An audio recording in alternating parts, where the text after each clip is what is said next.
আজ সানডে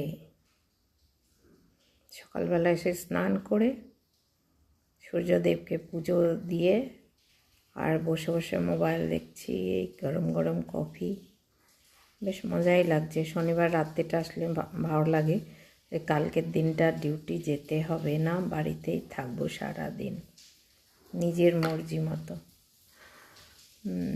এখন মোবাইল খুললেই খালি ওয়েস্ট বেঙ্গলের রাজনীতি। পাশের বাড়ির লোকেরাও, কি এটা বেঙ্গল না, তবুও পাশের বাড়ির লোকেদেরও দেখি সবসময় যখনই বাইরে যাই মোবাইলে এই টিভির আওয়াজে বেঙ্গলের রাজনীতিরই সব নিউজ তারা দেখছে আর আসছে। এখন সব যারা মানে অরিজিনালি ইন্ডিয়ান বেঙ্গলি, তাদের মনে একটাই ক্ষোভ আছে যে কী করে ওয়েস্ট বেঙ্গলের সরকার চেঞ্জ হয় আর তারা শান্তি পায়। সত্যি এইভাবে কি চলা যায় যে লোকে হুমকি দিচ্ছে যদি বিজেপিকে ভোট দিও এখানে বাড়ি ছাড়া করে ছাড়বো, ঘর উৎখাত করে দেব। এত নোংরা নোংরা রাজনীতি চলছে যেখানে মোদিজির ফটোর গলা কেটে দিচ্ছে, কত মিথ্যা বদনাম বিজেপিকে করা হচ্ছে।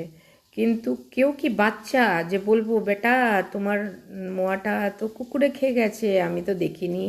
একটা 2 বছরের বাচ্চাও আজকাল ভীষণ সমঝদার, সেও বুঝে যায় যে মা তাকে মিথ্যা কথা বলছে। এদিক ওদিক সে খোঁজা আরম্ভ করে। আর যাদের মমতা ব্যানার্জি আপনি যে বোঝানোর চেষ্টা করছেন তারা অলরেডি অ্যাডাল্ট।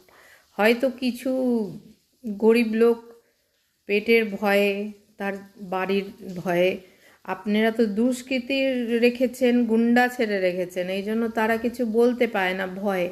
কিন্তু তারা সব জানে যে আপনি কত নোংরা, আপনার রাজনীতি এত নিচে নেমেছে, এত নিচে নেমেছে। আপনার ভাস্তা কাম ছেলে বলছে বিজেপির লোকেরা দারু খেয়ে রামনবমীতে নেমেছে, তাতে কি আছে? দারু খেয়ে না রামনবমীদের মিছিলে গেছে তো তাতে কি হয়েছে?